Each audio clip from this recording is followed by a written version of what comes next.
تبارك الذي نزل الفرقان على عبده ليكون للعالمين نذيرا. السلام عليكم ورحمة الله وبركاته. الحمد لله وكفى وسلام على عباده الذين اصطفى. أما بعد، أعوذ بالله من الشيطان الرجيم. بسم الله الرحمن الرحيم.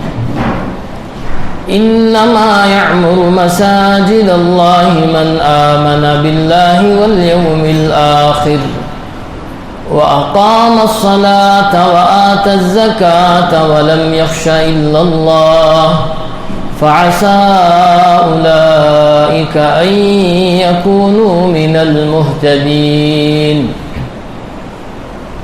وقال الله تعالى: وأن المساجد لله فلا تدعوا مع الله أحدا. صدق الله العظيم.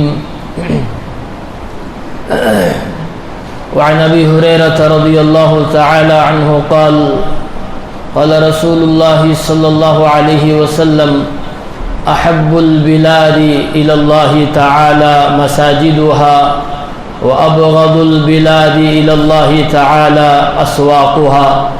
رواه البخاري.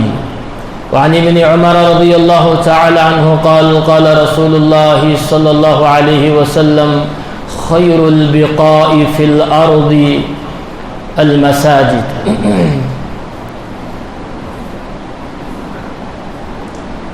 أو كما قال رسول الله صلى الله عليه وسلم.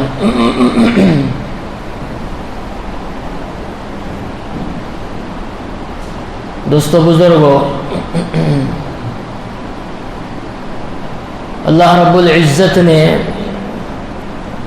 اس دنیا میں انسان کو یعنی مجھے اور آپ کو، پوری امت کو اشرف المخلوقات میں سے بنایا ہے.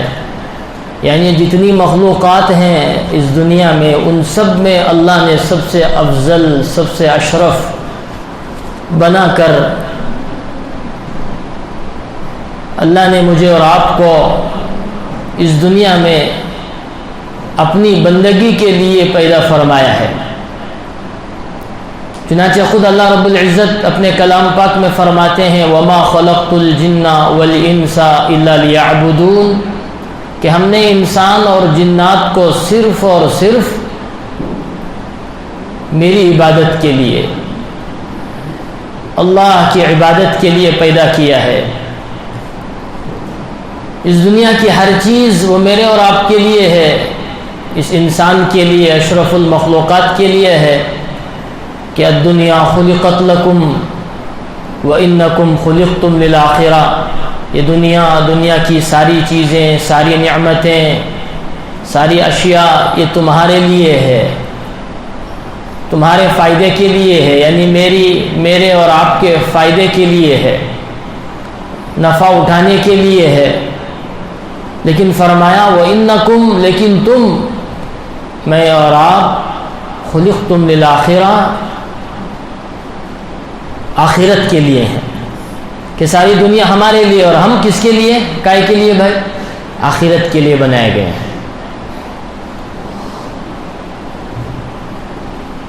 چنانچہ اللہ نے اپنے بندے کو عبد کہا، یا عبادی، یا عبدی، ان الفاظ سے خطاب فرمایا کہ یہ میرا بندہ ہے. اور بندے کی شان یہ ہے کہ وہ بندہ بن کر زندگی گزارے. کیسے زندگی گزارے؟ کہ بندہ یا غلام ایک آقا کے سامنے کیسے زندگی گزارتا ہے. مجھے اور آپ کو اپنی زندگی میں یہی چیز زیبا دیتا ہے، میرے اور آپ کے لیے یہی چیز مناسب ہے کہ اپنی زندگی میں ہم اپنے اسٹیٹس میں، اپنے اپنے لیول میں جو کچھ بھی ہوں مبارک ہوں، لیکن ہم سب سے پہلے کیا ہیں میرے بھائی؟ اللہ کے بندے ہیں. چنانچہ رسول اللہ صلی اللہ علیہ وسلم کے بارے میں آتا ہے، خود اللہ کے رسول صلی اللہ علیہ وسلم فرماتے ہیں کہ اللہ کے نبی کی زندگی میں عبدیت غلامیت اتنی زیادہ تھی آپ کی پوری سیرت مبارکہ میں، آپ کے چلنے پھرنے میں، کھانے پینے میں، آپ کی پوری زندگی میں تواضع کا ایک، اللہ کے نبی صلی اللہ علیہ وسلم کی زندگی تواضع کا گویا کہ ایک منبع تھا، ایک مرکز تھا. تواضع، عاجزی، بندگی کتنی غالب تھی. خود اللہ کے رسول صلی اللہ علیہ وسلم فرماتے ہیں انا اکل الطعام کما یاکل العبد، میں ایسے کھاتا ہوں جیسے ایک عام غلام، جیسے کوئی آقا کے سامنے کوئی غلام کیسے کھاتا ہے، میں ایک عام غلام کی طرح کھانا کھاتا ہوں کہ شکر کرتے ہوئے اللہ اس نعمت کی حاصل کرنے میں میرا کوئی زور نہیں ہے، تو نے دیا، تو نے کھلایا، تیرا کام کھلانا ہے، میرا کام کھانا ہے. تو کھلائے گا تو کھاؤں گا ورنہ نہیں کھا سکتا. تو میرے بھائیوں کی دنیا میں انسان بندہ بن کر رہے. کیا بن کر رہے؟ چنانچہ اللہ رب العزت اپنے نبی کے بارے میں تذکرہ کرتے ہوئے جہاں معراج کا ذکر ہے، اس سے پہلے بھی کسی جمعہ کے موقع پر اس بات کی طرف توجہ دلائی گئی تھی کہ معراج کا ذکر ہے. اتنے بڑے رسول کا اتنا بڑا سفر اور اس مقام کو بتانے کے لیے جو لفظ کا انتخاب اللہ رب العزت نے اپنے نبی کے لیے کیا ہے، سبحان الذی اسری بعبدہ لیلا. نہ نبی کا ذکر، نہ رسول کا، نہ خلیل کا، بنبی نہیں، برسولی نہیں، بعبدہ. کیا لفظ ہے؟ پاک ہے وہ ذات جس نے اپنے بندے کو معراج کا سفر کروایا. کس نے کروایا؟ اللہ نے. کسے؟ اپنے بندے کو کروایا. اللہ رب العزت وہاں رسول بھی کہہ سکتے تھے، نبی بھی، حبیب بھی، خلیل بھی، لیکن اللہ کو چاہے وہ رسول ہی کیوں نہ ہو، نبی ہی کیوں نہ ہو، بندہ بن کر رہنا پسند ہے. اسی وجہ سے مختلف عبادت کو فرض فرمائی ہے. احکامات میں جتنی عبادت ہیں سب میں عاجزی انکساری ہے کہ اپنے آپ کو، اپنی ہستی کو مٹانا ہے، اللہ کے سامنے یہ اعتراف کرنا ہے اللہ میں کچھ نہیں ہوں، سب کچھ تو ہی ہے. ساری قدرتیں، ساری طاقتیں، ساری عزتیں، ساری بلندیاں وہ تجھے ہی زیبا دیتی ہے. میں ایک حقیر و فقیر ہوں. یا ایھا الناس انتم الفقراء الی اللہ. اے لوگو تم جو بھی ہو، جتنا بھی تمہارا پاور ہو، اسٹیٹس، جو بھی تمہارے لیول، جو کچھ بھی ہو، وہ سب بعد میں ہے. پہلے تم کیا ہو؟ بندے ہو، فقیر ہو. واللہ هو الغنی، اصل دینے والا وہ اللہ ہے. پوری زندگی جس کے ذہنوں میں یہ چیز ہوگی میرے بھائیوں، دوستوں، بزرگوں، وہ بندہ بن کر زندگی گزارے گا. وہ منمانی زندگی، منچاہی زندگی، حکموں کو توڑتے ہوئے، سنتوں کو چھوڑتے ہوئے وہ کبھی زندگی بولو نہیں گزار سکتا. اسی لیے عبادتیں فرض کی ہیں. اور جتنی عبادتیں توحید و رسالت کے اقرار کے بعد فرض کی ہے، اس میں سب سے پہلا درجہ کس کا ہے میرے بھائیوں؟ نماز کا درجہ ہے. کس کا درجہ ہے؟ مجھے اس وقت نماز کی فضیلت کو بتانا نہیں ہے، بلکہ نماز جہاں ادا کی جاتی ہے عموماً باجماعت، اس مسجد کے بارے میں، مسجد کی شان، مسجد کی عظمت.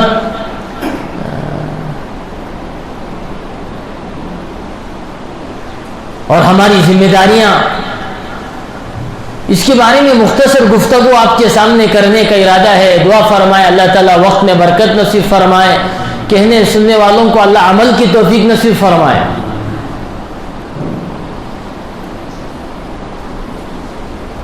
کہ سب سے پہلا درجہ نماز کا، توحید و رسالت کے بعد سب سے پہلی چیز جو فرض کی گئی وہ نماز.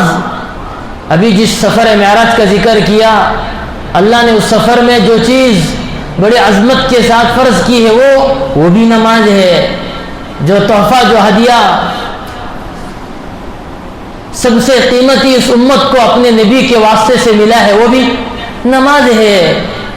تو دوستو بزرگو، اتنا بڑا فرض نماز بندے ادا کریں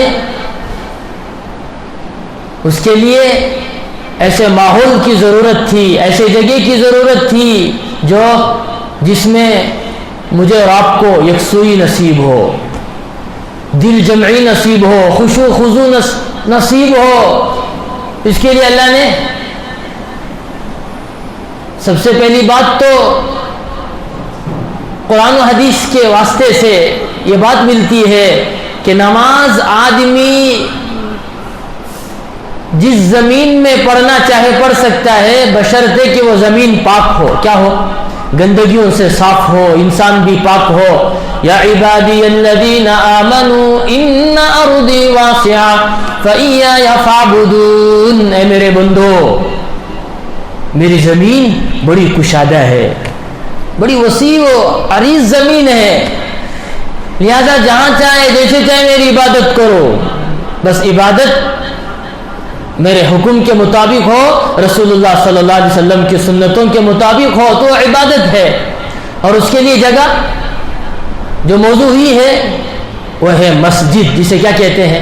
جہاں ہم جس نماز کو ہم پڑھتے ہیں باجماعت، اس جگہ کو کیا کہتے ہیں؟ مسجد، کہ سجدہ کرنے والی جگہ، جس جگہ پر سجدہ کیا جائے اسے کیا کہتے ہیں؟ مسجد۔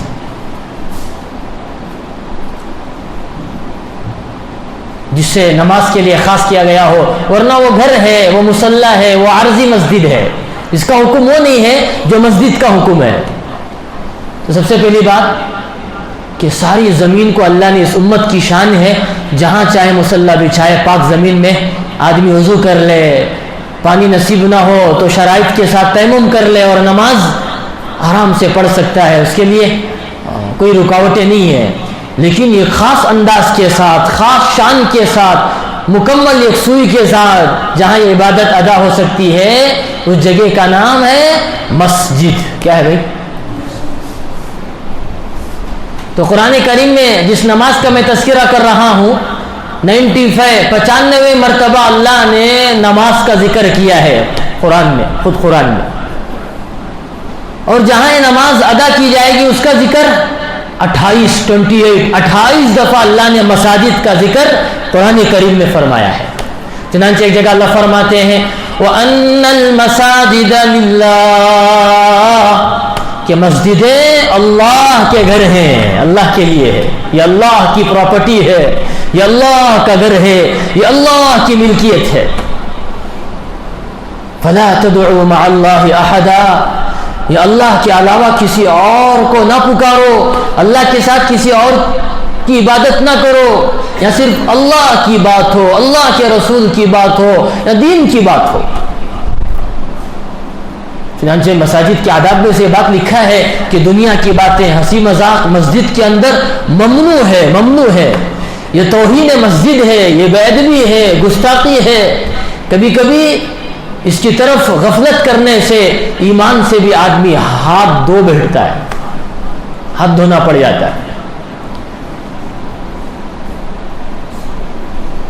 کہ آدمی کو چوکنا رہنا چاہیے کہ دو موقع پر اذان کے وقت میں بات نہ کرو، مساجد میں بات نہ کرو، دنیا کی باتیں، غفلت والی باتیں، کیا ہوگا؟ ایمان کے سلب ہونے کا اندیشہ ہے۔ ایک موقع اذان، ایک موقع مسجد ہے، یہاں بہت احتیاط کرنی چاہیے کہ موبائل پر بات کر رہے ہیں۔ اللہ میری آپ کی پوری امت مسلمہ کی حفاظت فرمائے۔ روایتوں میں آتا ہے کہ ایک آدمی مسجد میں دنیا کی باتیں کرتا ہے، فرشتہ کہتا ہے اسکت یا ولی اللہ، اللہ کے بندے خاموش ہو جا، اللہ کے بندے خاموش ہو جا۔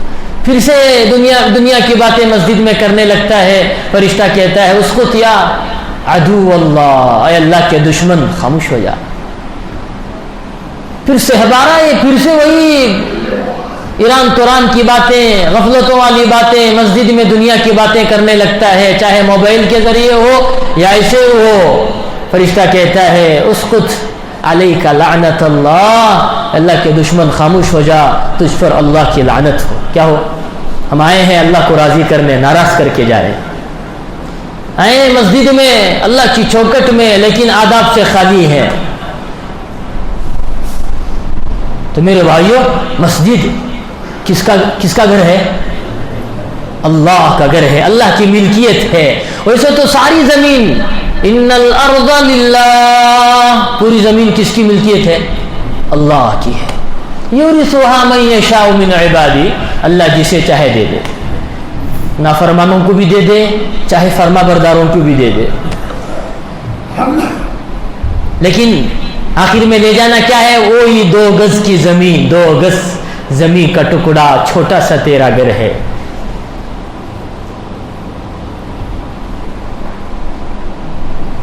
جتنے حصے میں آدمی نماز پڑھ سکتا ہے اتنے حصے میں ہمیشہ کے لیے سونا ہے. منہا خلقناکم وفیہا نعیدکم ومنہا نخرجکم تارۃ اخری، اسی مٹی سے تمہیں بنایا گیا ہے.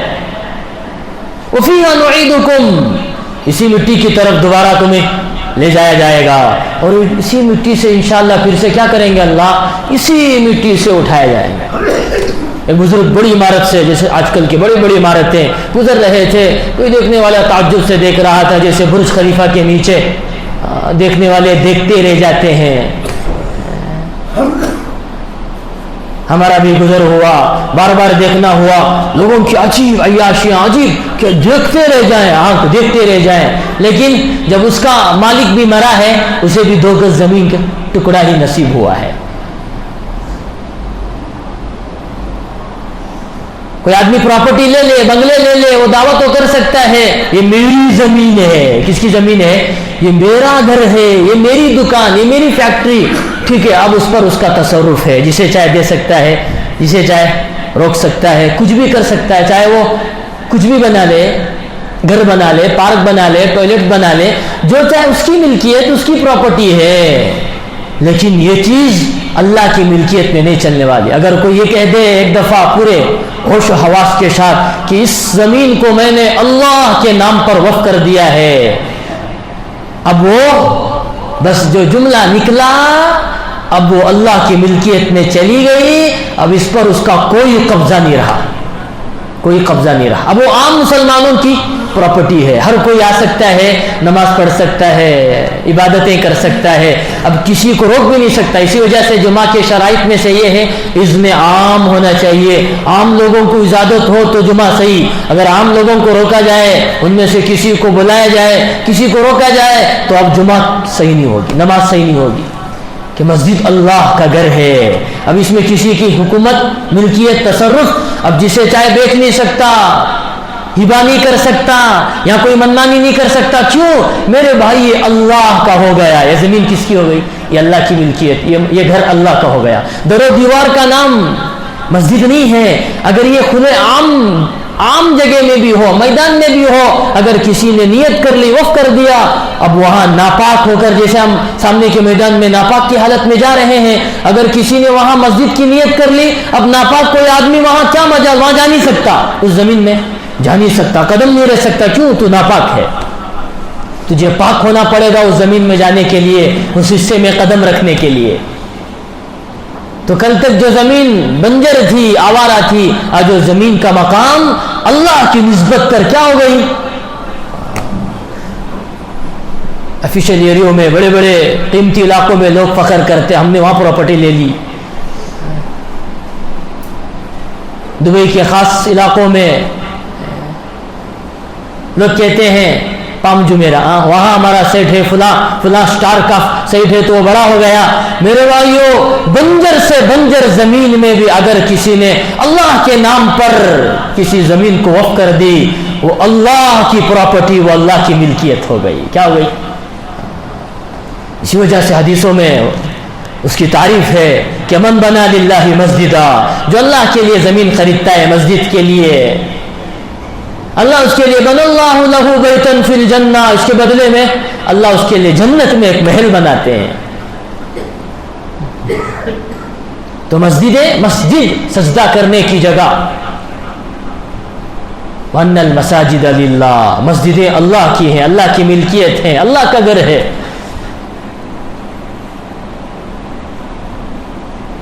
اللہ معاف فرمائے. آج مسلمانوں میں بڑا جذبہ ہے مساجد کے بننے کا، جان مال لگا دیتے ہیں، لیکن بنانا اصل نہیں ہے، مساجد کو بچانا اصل ہے. بنانے سے زیادہ مساجد کو بچاؤ، مساجد کی آباد کرو، مساجد کو آباد کرو، یہ اصل ہے. اسی وجہ سے دوسری موقع پر سورۃ توبہ میں اللہ رب العزت مساجد کو آباد کرنے والے ان کی فضیلت پر اللہ بتاتے ہیں انما یعمر مساجد اللہ، کہ مسجد کو آباد کرنے والے وہی لوگ ہیں من آمن باللہ والیوم الآخر، جو اللہ پر ایمان رکھنے والے، آخرت پر، قیامت کے دن پر ایمان رکھنے والے، واقام الصلاۃ وآت الزکاۃ، کہ ہر کوئی مسجد کو آباد نہیں کر سکتا، اصل مساجد کو آباد کرنے والے یہ لوگ ہیں جو اللہ پر، قیامت پر ایمان رکھنے والے، نماز قائم کرنے والے، زکوٰۃ ادا کرنے والے، وَلَمْ يَخْشَ إِلَّا اللَّهَ، اور اللہ کے علاوہ کسی سے نہیں ڈرنے والے۔ یہ کون ہے؟ یہی لوگ ہیں جو مساجد کو آباد کرنے والے۔ یہاں بنانے کا لفظ قرآن کریم میں نہیں ہے کہ مسجد بنانے والے، وہ تو فضیلت کے لیے حدیث اس کی تائید کرتی ہے، ورنہ قرآن میں 28 موقع پر مساجد کے بنانے والوں کی تعریف نہیں، مساجد آباد کرنے والوں کی تعریف ہے۔ کہ مسجدیں آباد کیسے ہوں گی ابھی آپ کے سامنے بتایا جائے گا کہ انما یعمر مساجد اللہ، اصل تو مسجد کو آباد کرنے والے وہی لوگ ہیں میرے بھائیو جن کے اندر یہ صفات ہوگی، وہ مسجد بنانے سے زیادہ مساجد کو بچانے کی فکر میں لگیں گے کہ کیسے میری مسجد، اللہ نے مجھے ذریعہ بنایا، محلے کو ذریعہ بنایا، میرا جان مال کچھ لگا ہے، اب یہ میری مسجد میرے گھر سے زیادہ قیمتی ہے، میری جان سے، میرے عزیز و اقارب سے، میرے ہر چیز سے زیادہ۔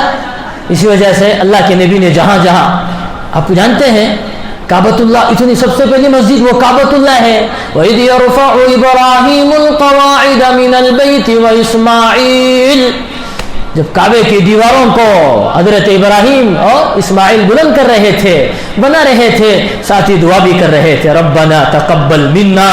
جو مسجد کو، مساجد کو آباد کرتے ہیں، جن کو اللہ توفیق دیتے ہیں، یہ ایسے ایسے ایسے ڈرتے ہوئے کہ آباد ہو جائے، اس کے لیے دعائیں مانگتے ہیں۔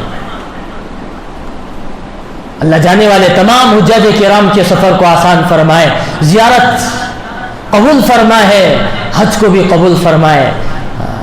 وہ دیکھیں گے اس گھر کو تو اس گھر کے ہوتے ہوئے، چونکہ وہ آباد نہیں تھی، مشرکین مکہ کا قبضہ تھا، ننگا طواف ہو رہا ہے برہنہ بے حیا ہو کر، تو نبی کو فکر ہوئی کہ مسجد کو بچانا بھی ہے، مسجد تو بنا دی شبر میں ایمان کی حرارت والوں نے، مگر من اپنا پرانا پاپی کبھی نمازی بن نہیں سکے۔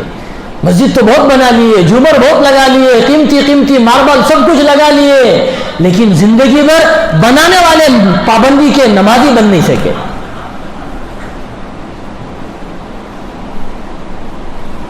تو نبی کی فکر ہے مسجد کعبہ آباد کیسے ہو جائے، اس کے لیے ہجرت کی ہے۔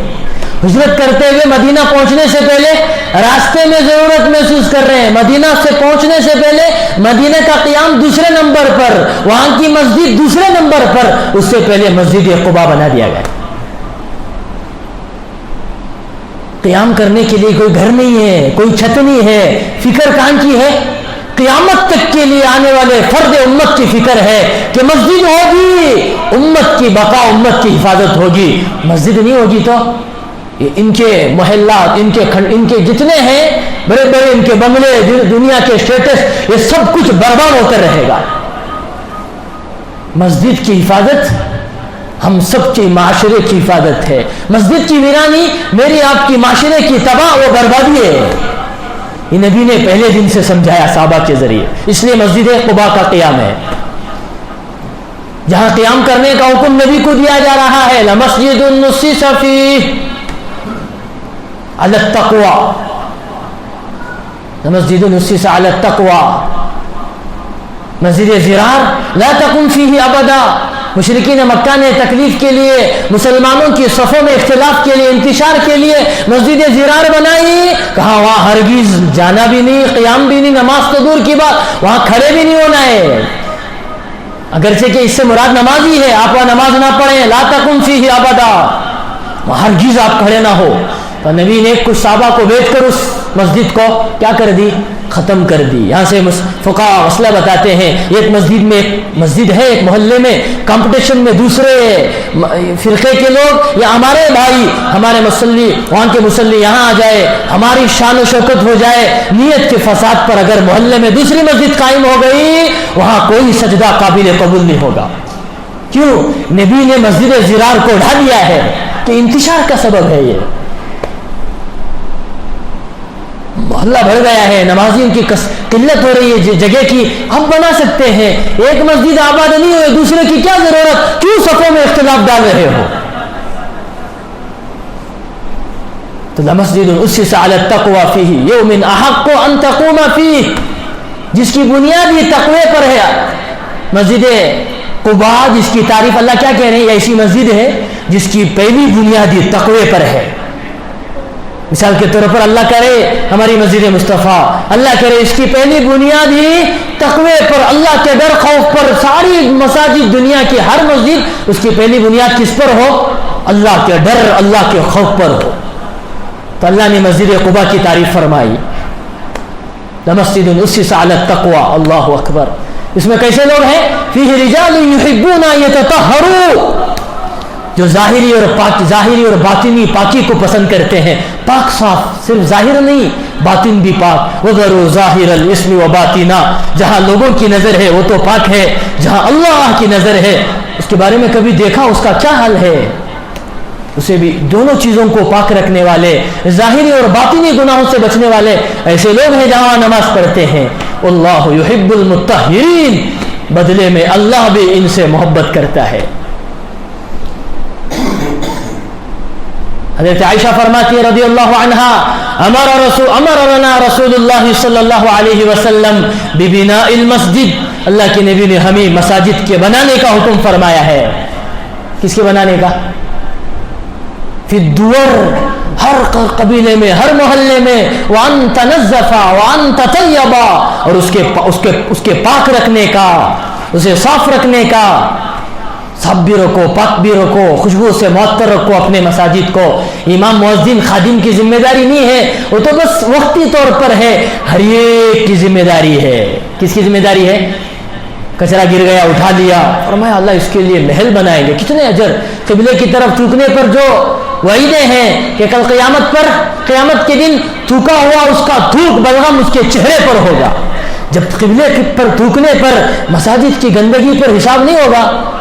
مؤذن کی ذمہ داری, خادم کی ذمہ داری, مجھے بس ہم بڑے نواب کی طرح گئے آ گئے, اب کچھ آگے پیچھے ان پر برس رہے ہیں. میرے بھائی ہر مسلمان کی ذمہ داری, اس سے مسجد کی صفائی کے بارے میں پوچھا جائے گا.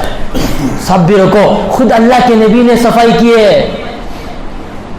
ایک بدو کے پیشاب کرنے پر چھوڑو, اسے آرام سے کرنے دو, اور جب فارغ ہوا ہے احرقو, کیا کرو, پانی ڈالو, صاف کرو. اسے سمجھایا گیا ہے, اسے کیا کیا گیا ہے.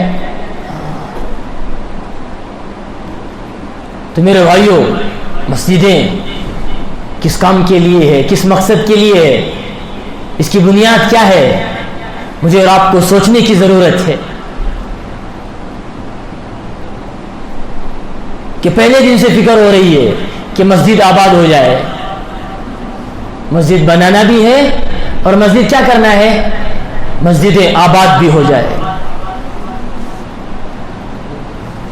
بڑی فکر سے, بڑی محنتوں سے امت کا پیسہ لگتا ہے, لوگ اسے بنا تو دیتے ہیں لیکن کیا ہوتا ہے, بعد میں بنجر ہو جاتا ہے. ایک سجدے کے لیے مسجد ترسنے لگتی ہے.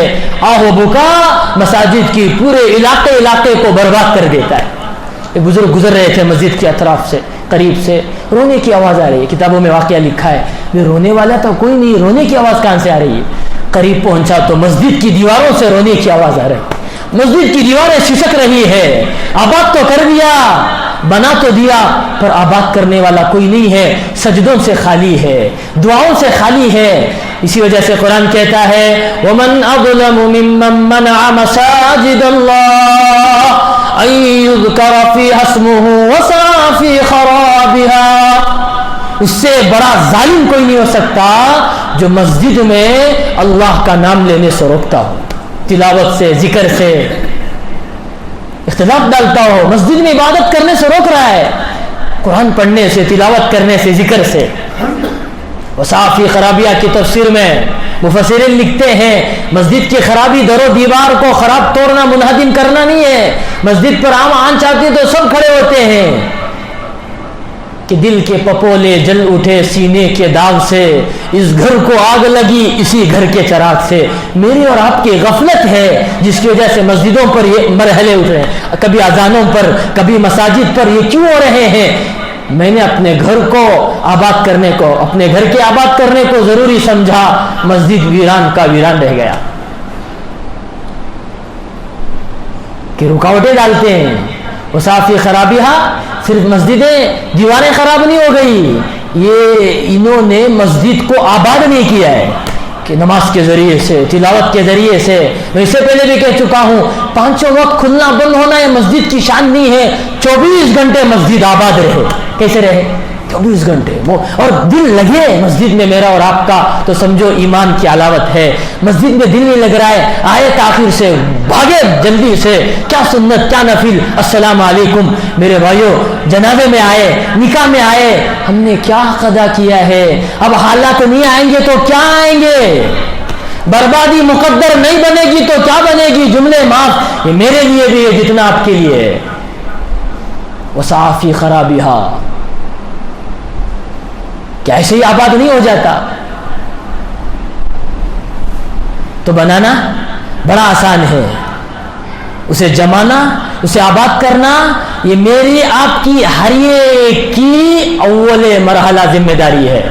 اس کے لیے کیا کریں؟ اب جو سرپشن عناصر جماعتوں کی طرف سے فتنے اٹھ رہے ہیں مساجد کے لیے, ہم کیا کریں گے کہ جمہوریت اس ملک کا قانون ہے, جمہور ملک ہے. ہم کیا کریں گے؟ قانون کے دائرے میں رہتے ہوئے اشتہار پروٹیسٹ جتنا کر سکتے ہیں کریں, امن سلامتی کا دامن تھامتے ہوئے جتنا ہم کر سکتے ہیں کریں گے, ضرور کریں گے. اس کے لیے وکلا جو پڑھا لکھا طبقہ ہے ان کی بھی ذمہ داری ہے. مساجد عوام سے زیادہ, عام عوام سے زیادہ وکلا سے اللہ پوچھیں گے تم قانونی لڑائی لڑ سکتے تھے, کیوں نہیں لڑا؟ ہر ایک کی بس کی بات نہیں, اتنی مہنگی مہنگی فیس دو اور عرضیاں داخل کرو, مقدمات لڑو, ہر ایک کی بس کی بات نہیں ہے. پڑھے لکھا طبقہ خاص طور پر وکلا اگر اس طرف مائل ہوگا للہ فی اللہ کے لیے, آخرت دنیا کے لیے بہت جما لیا. اب مساجد کا مسئلہ ہے, میں ایک واقعہ بتا رہا تھا, درمیان میں رہ گئی, دیواروں سے چیخنے رونے کی آواز آ رہی ہے. اب انہوں نے محلے والوں کو تڑپتے ہوئے جمایا. یہ دیکھو رات میں میں نے یہ واقعہ آنکھوں سے دیکھا, کانوں سے سنا, مسجد سے آواز آ رہی ہے رونے کی. اللہ کے لیے جانوں پر رحم کرو, مسجد کو آباد کرو. سارے لوگوں کی بات سمجھ میں آئی, اتنے بڑے بزرگ کہہ رہے ہیں واقعی یہ. اور بعض کتابوں میں لکھا ہے انہوں نے سنایا لے جا کر دوسرے دن, دیکھو یہ کیسے تڑپ رہی ہے. پھر لوگوں نے ایک فکر لی کہ مسجد کیسے آباد ہوگا. جمعہ میں تاخیر سے آ کے جلدی بھاگنے سے مسجد آباد کبھی نہیں ہو سکتا. میرے بھائیو, بیت اللہ میں نماز پڑھنے کا ثواب 1 لاکھ کیوں ہے؟ مسجد نبوی میں 50,000 کیوں ہے؟ مسجد اقصیٰ کا الگ کیوں ہے؟ مسجد جامعہ کا 500 کیوں ہے؟ محلے کی مساجد کا 25 درجے بڑھا ہوا کیوں ہے؟ ارے زمین تو ایک ہے کہ نہیں؟ نماز بھی ایک ہے, وہی سورہ فاتحہ, وہی قرآن ہے, فرق کیوں ہے؟ کیا جگہ کا؟ ان ارض واسعہ میں پہلے بتا چکا ہوں, ہر زمین اللہ کی ہے, جہاں چاہے نماز پڑھو, سجدے کرو. لیکن مسئلہ کوانٹٹی میجارٹی مینارٹی کی بات نہیں ہے. بات میرے بھائیوں وہ جماعت کی کثرت کا ہے.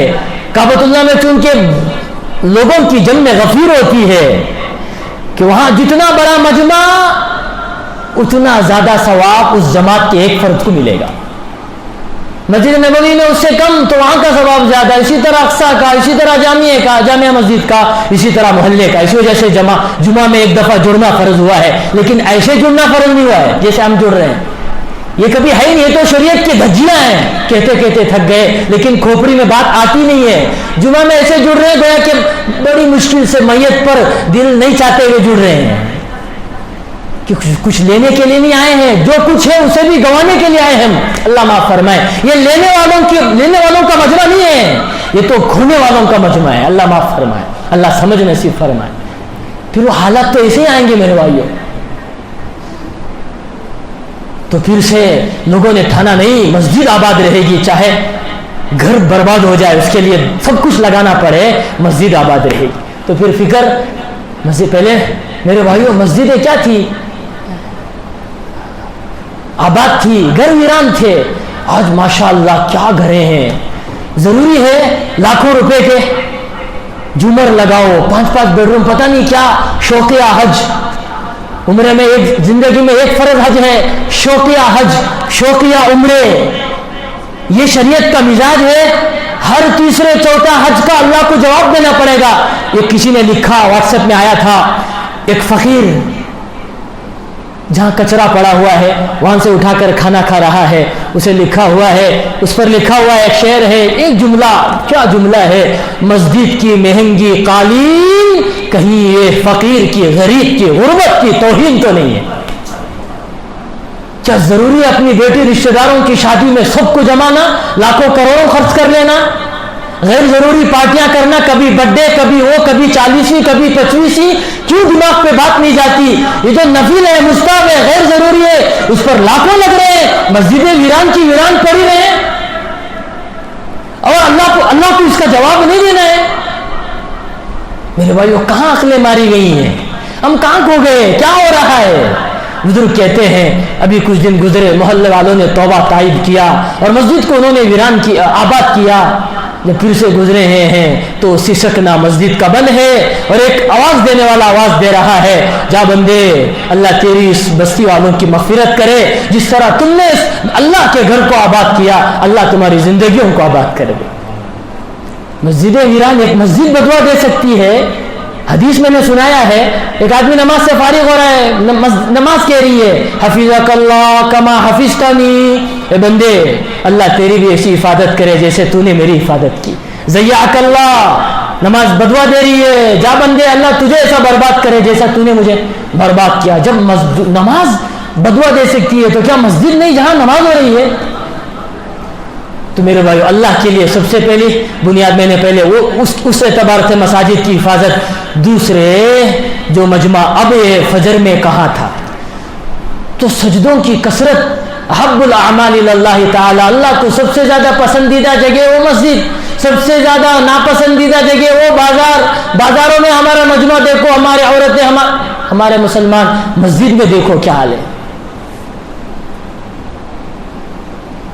اور بقاؤ ارضی، میں نے کہا نا کہ سب سے خیر، سب سے بہترین جگہ، سب سے خیر والی جگہ زمین میں، حضرت ابن عمر فرماتے ہیں اللہ کے نزدیک وہ کیا ہے؟ مسجد ہے، مسجد ہے۔ تو اللہ کے لیے کیا کرنا میرے بھائیوں؟ اسے بنانے سے زیادہ آباد کرنا۔ آباد کئی بنجر علاقوں میں بنا دیے، کہاں بنا دیے؟ شہروں میں لاکھوں کروڑوں کی مساجد بنانے سے زیادہ دیہاتوں میں جہاں لوگوں کے کلمے کے لالے پڑ گئے، عورتیں مردیں چرچوں میں مندروں میں سکون کے لیے نماز پڑھ رہے ہیں، ایسی جگہ تلاش کر کر چھوٹی چھوٹی مساجد قائم کرنا، وہاں ڈھنگ کے کوئی امام مؤذن رکھنا، وہ محلے والوں کی بس کی بات نہیں، اماموں کی تنخواہ مؤذنوں کی، ایسے دیہاتوں میں ہمارے علم میں ہے، ہمارے ذمہ داروں کے علم میں ہے، ان تک صحیح تنخواہ اپنے مالوں میں پہنچانا، تاکہ وہاں امام عافیت کے ساتھ خدمت کرتا رہے، بستی والوں کا ایمان محفوظ رہے۔ بڑے بڑے لوگوں نے قائم کیا، تلنگانہ کا واقعہ لکھا ہے، بڑے تاجروں نے بڑی بڑی وسیع مساجد چھوٹی سی بنا دی، لیکن ایسا نظام نہیں کیا، آج وہ کھنڈرات میں بدل گئے، گائے بھینس بندے ہوئے ہیں، کوئی قادیانی کے قبضے میں ہے، کوئی مندروں کے شکل میں، کوئی کچھ نہیں ہو سکتا۔ میرے بھائیوں قسم خدا کی، ایک دفعہ مسجد کہلائی گئی، تحت ساتوں زمین سے لے کر ساتوں آسمان تک وہ مسجد ہے، وہ کیا ہے؟ وہ اب کبھی اسے بیچ نہیں سکتے، کوئی ڈیل نہیں، کچھ نہیں، اللہ کی ملکیت میں چلی گئی، اس کی بربادی میری اور آپ کی مسلمانوں کی قوم کی بربادی ہے۔ اب وہ ویران ہو گئی تو کس کی بربادی ہے؟ اللہ کے لیے ایسی جگہ قائم کرنا جہاں ضرورت ہے، اور دیہاتوں میں یہاں کروڑ روپے لگانے سے زیادہ وہاں کیا لگاؤ، لاکھوں کے ذریعے مسجد قائم کرو۔ اور جوش میں آ کر فیکٹریوں میں، ہائیوں میں لوگ کہتے ہیں مسافر کے لیے نماز باجماعت فرض ہے، کہیں بھی پاک جگہ بچھا لے، نماز پڑھ لے، اللہ کے نبی نے فرمایا پوری زمین مسجد ہے۔ واجب والے کے لیے, نفل والے کے لیے ہائی وے بنا دیا, کبھی کبھی نماز پڑھیں گے. اس شوق میں جہاں ضرورت ہے وہاں نہیں بنایا. جزا خیر دے ہمارے اس مسجد کے ذمہ داروں کو, ان کا ارادہ تھا کہ ہائی وے میں مسجد بنے, لیکن اللہ نے توفیق دی جہاں ضرورت ہے وہاں انہوں نے اس مال کو لگایا, تو آج یہ خیر وجود میں آتا. اگر ہائی وے میں مسجد ہوتی تو ہوتا بھائی. کبھی کبھی نماز پڑھنا افضل ہے یا 5 وقت نماز ہو؟ تو میرے بھائیو جذبات میں آ کر قائم کر لیے. کئی لوگ کام والوں کے لیے بنائے, اس کے لیے کمرہ عارضی مسجد بنانا ہے, مصلی. اب اسے ہم جائے تو مدرسے کی شکل میں, کوئی اور شکل میں, فروعی کام میں اسے استعمال کیا جا سکتا ہے. مسجد کے نام سے ایک دفعہ کوئی زمین کا ٹکڑا ہی صحیح وقف ہو گیا, اب اسے تبدیل نہیں کیا جا سکتا. اس وجہ سے میرے بھائیو بڑے چوکنے رہنے کی ضرورت ہے. وقت کا اہم تقاضا ہے کہ مسجد والے بنو. کیا بنو؟ ایک شاعر کہتا ہے کہ مسجدوں کی حفاظت بھی ہو جائے گی, ماں و بہنوں کی عزت بھی بچ جائے گی, نصرت عید بھی خود ہی مل جائے گی. پہلے مسجد کے پکے نمازی بنو, تم بھی غازی بنو, تم بھی غازی بنو. کہ مسجد تو بنا دی شبر میں ایمان کی حرارت والوں نے. میرے بھائیوں اب بچانا ہے. یہ دور کیا ہے؟ مسجد کو کیا کرنا ہے؟ یہ بچے گا نمازیوں کے, تلاوت کے, قرآن مکاتب مدارس سے. چونکہ جیسے مسجد قائم, اللہ کے نبی نے اصحاب صفہ, چبوترا, مستقل کیا کیا ہے مسجد میں. انہوں نے نہیں کہ اب یہ لگاؤ وہ لگاؤ, نہیں. اب تعلیم قرآن کی فکر کی نبی نے. یہ صفا کی جماعت, یہ کون سی جماعت ہے؟ اللہ اکبر. کبھی موقع ملا تو تفصیل بتایا جائے گا. سب سے پہلے حلقے لگے ہیں مسجد نبوی میں ایمان کے, تعلیم کے, عقائد کے. کہ مسجدیں ایسے آئے کہ بہت ساروں کو میں نے بار بار کہتا ہوں بھائی نماز پڑھنا فرض, اس سے زیادہ نماز سیکھ کر پڑھنا فرض ہے. کوئی ایک بندہ نہیں آتا حضرت نماز کے فرائض نہیں معلوم, سنت کے مطابق میری نماز نہیں ہے, نماز صحیح کر دو. یہ ایک بندہ, سال گزر گئے, کوئی ایک بندہ ہاتھ اٹھائے حضرت میری نماز صحیح کر. ایک بندہ.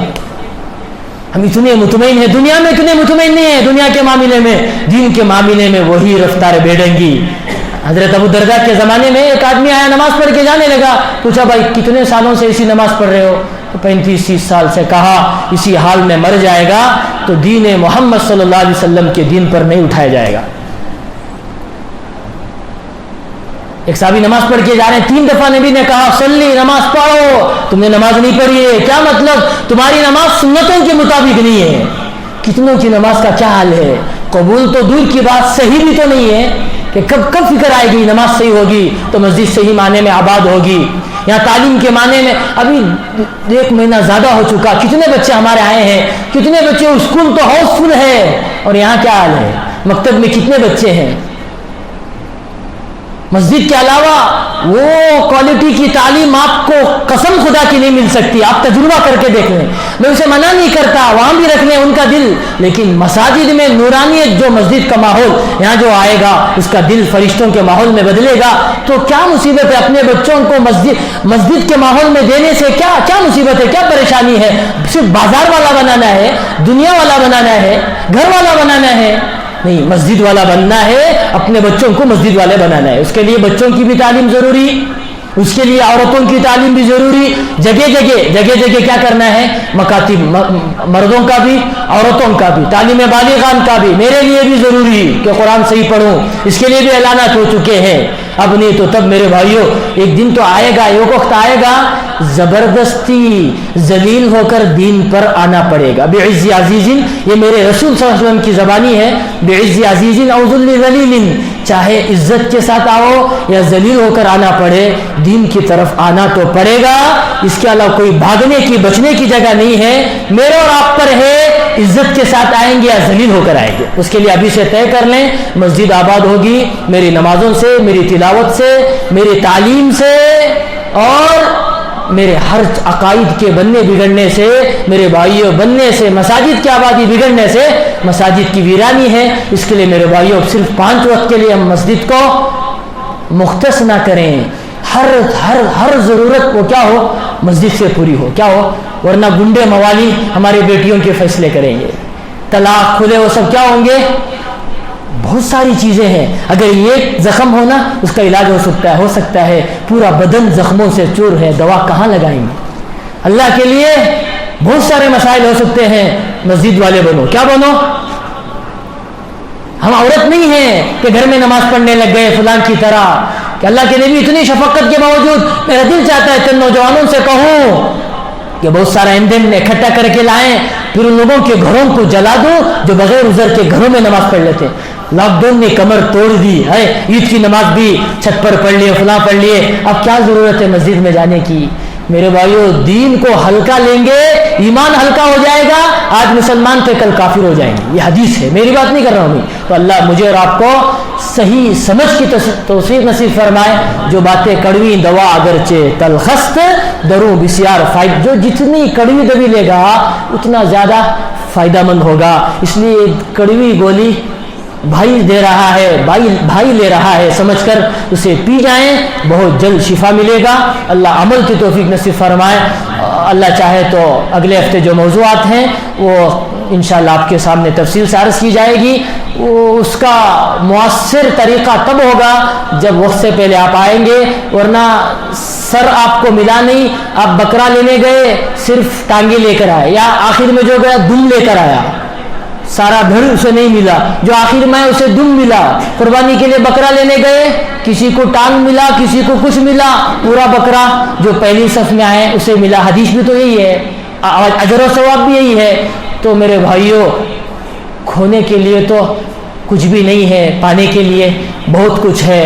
وما علینا الا البلاغ وآخر دعوانا الحمد للہ رب العالمین.